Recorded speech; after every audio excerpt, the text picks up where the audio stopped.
দান সাদাকা চ্যারিটি কখনো সম্পদে ঘাটতি সৃষ্টি করে না। রাসূলুল্লাহ সাল্লাল্লাহু আলাইহি ওয়াসাল্লামের এই হাদিসটির উপরে আজকে আপনাদেরকে একটা রিয়েল লাইফ স্টোরি শেয়ার করব। ফর এক্সাম্পল, ধরুন মেয়েটির নাম ফারিয়া। ফারিয়া ও তার হাজবেন্ড এবং তাদের 2 সন্তান। ছোট একটি পরিবার, কিন্তু বেশ কিছুদিন যাবৎ তাদের পরিবারের ফাইন্যান্সিয়াল ক্রাইসিস চলছিল। অবস্থা এমন হয়েছে যে তাদের চলতি মাসের হোম রেন্ট দেওয়ারও টাকা তাদের হাতে ছিল না। তাই তারা চেষ্টা করছিল অন্যান্য খরচ কমিয়ে কিছু টাকা জমানোর জন্য। হঠাৎ একদিন তার মা ফোন দিয়ে তার দূর সম্পর্কের এক আন্টির অসহায়ত্বের কথা জানালেন।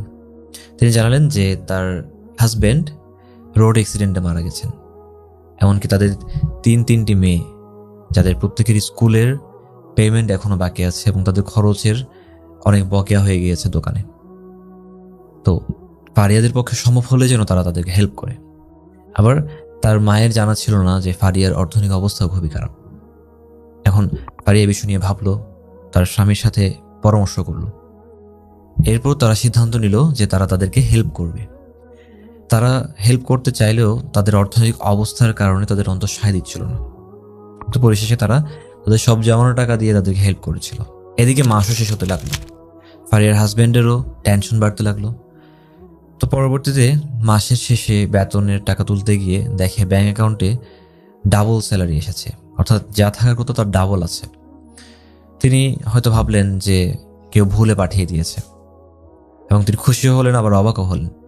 পরবর্তীতে অফিসের সুপারভাইজারকে কল দিয়ে জানতে পারেন যে তার জন্য তার চাকরির পারফরমেন্সের কারণে তার বস তার স্যালারি ডাবল করে দিয়েছে, অর্থাৎ এখন থেকে তার স্যালারি ইনক্রিমেন্ট করেছে। প্রিয় ভাই বোন, ঠিক এই জায়গায় এসে রাসূলুল্লাহ সাল্লাল্লাহু আলাইহি ওয়াসাল্লামের একটা হাদিস শোনাতে চাই আপনাদের।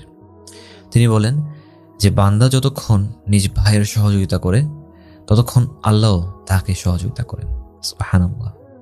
আপনি নিজে বিপদে পড়লে হয়তো সেখান থেকে উদ্ধার নাও পেতে পারেন, কিন্তু অপর ভাইকে বিপদে পড়তে গেলে তার জন্য সাহায্যের হাত বাড়িয়ে দেওয়া, এটা আল্লাহর সাহায্যকে আবশ্যক করে ফেলে।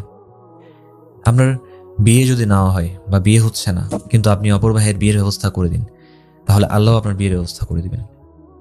আপনার চাকরি হচ্ছে না, ব্যবসা করতে পারছেন না, কিন্তু ঠিক এই সময় যদি আপনি অপর ভাইয়ের জন্য চাকরি খুঁজে দেন, ব্যবসার জন্য তাকে আইডিয়া দেন, তাহলে আল্লাহ আপনার জন্য চাকরি এবং ব্যবসার ব্যবস্থা করে দিবেন।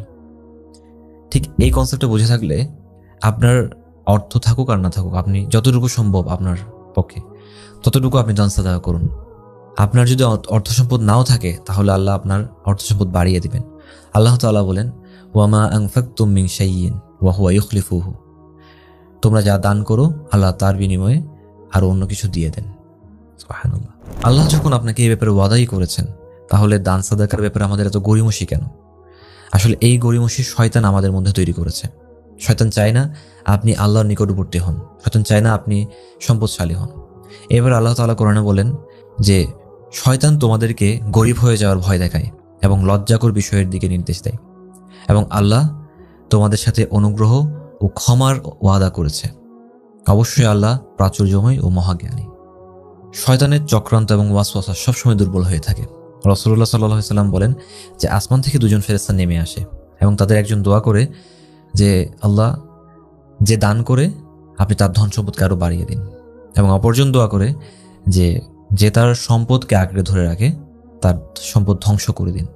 ইসলামের ইতিহাসে এমন অনেক ঘটনা আছে যে ধনী এবং সম্ভ্রান্ত ব্যক্তিরা রাতে চুপিসারে মুদির দোকানগুলোতে যেত, গিয়ে জিজ্ঞেস করতো যে বলো কাদের কাদের ঋণ আছে, কাদের কাদের বকেয়া আছে।